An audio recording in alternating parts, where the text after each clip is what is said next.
नमस्कार, मैं हूं सिद्धार्थ और आप देख रहे हैं संवाद लाइव। आज हमारे साथ जुड़े हैं युवा चेतना मंच के राष्ट्रीय संयोजक रोहित सिंह जी।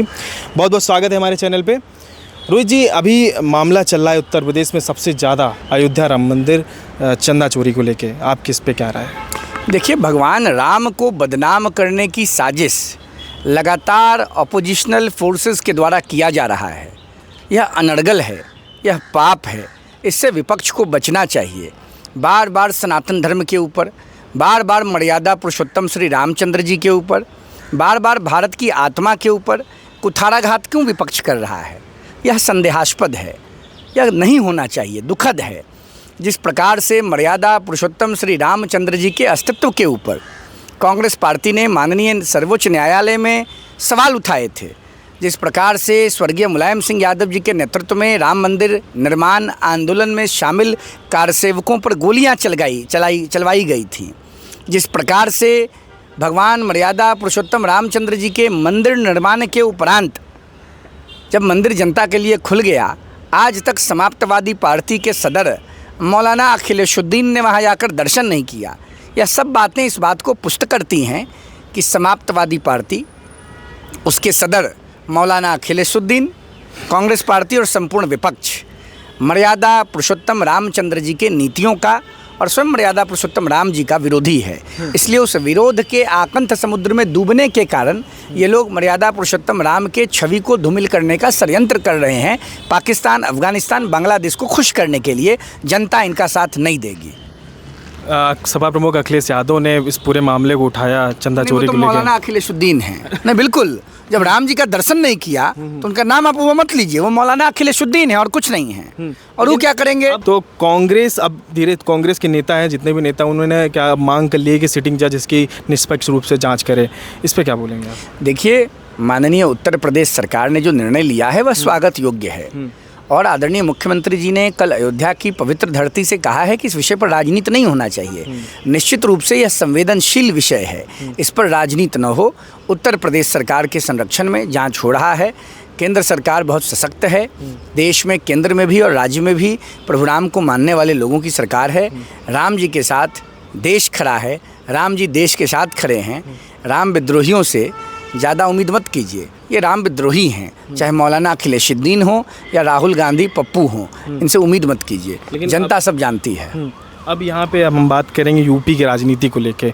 अब यहाँ पे बात आती है कि यूपी राजनीति में ओपी राजभर और संजय निषाद और यूपी के डिप्टी सीएम जी ने भी बोल दिया है कि जो है सपा टूटने वाली है, सांसद तोड़ देंगे अब समाजवादी पार्टी। इसको लेके भी कई चल रही है खबरें। देखिए, समाप्तवादी पार्टी को समाप्त हो जाना है, यह बात उत्तर प्रदेश की जनता ने स्पष्ट कर दिया है। 27 के चुनाव में 27 सीटों पर यूपी की जनता समाप्तवादी पार्टी को समेटने जा रही है। इससे घबराए हुए उनके सांसद, पार्टी के नेता, कार्यकर्ता, विधायक, पूर्व सांसद, पूर्व विधायक, पूर्व मंत्री सब परेशान हैं।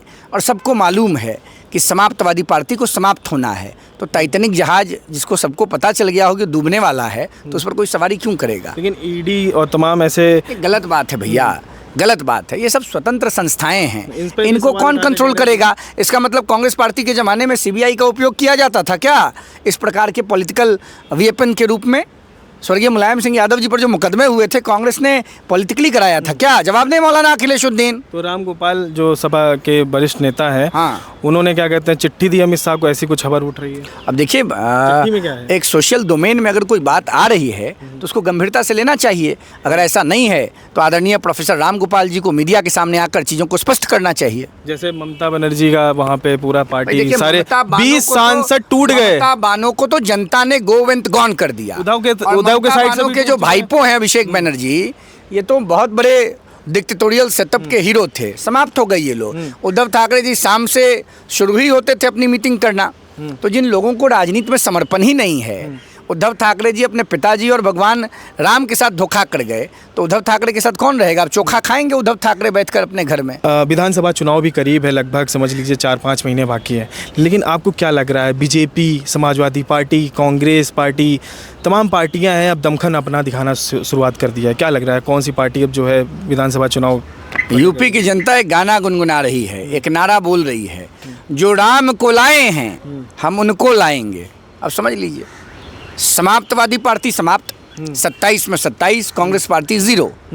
बात समझ गए अयोध्या ना? राम मंदिर मामला उठाया 22 में अच्छा एक सवाल मेरा ये है कि 22 में राम मंदिर बनाया, ठीक है, बीजेपी उसके पूरा अच्छा वो आया, पॉजिटिव पॉइंट आया उसमें, लेकिन अभी ये चंदा चोरी को लेके क्या लगता है जनता पे कुछ प्रभाव पड़ेगा इस पे? देखिए, मौलाना अखिलेशुद्दीन बांग्लादेश, पाकिस्तान, अफगानिस्तान को खुश करने के लिए डॉक्टर जाकिर नाइक के निर्देश पर इस प्रकार का प्रोपेगेंडा पॉलिटिक्स कर रहे हैं, सनातन धर्म को अपमानित करने के लिए वैश्विक स्तर पर। ये एक इंटरनेशनल प्रोपेगेंडा है और मुझे पूरा विश्वास है कि मौलाना अखिलेशुद्दीन को यह राय डॉक्टर जाकिर नाइक ने दिया है गलत है। उत्तर प्रदेश की जनता मुंहतोड़ जवाब देगी, करारा जवाब देगी, 27 में 27 सीटों पर समाप्तवादी पार्टी को समेट देगी।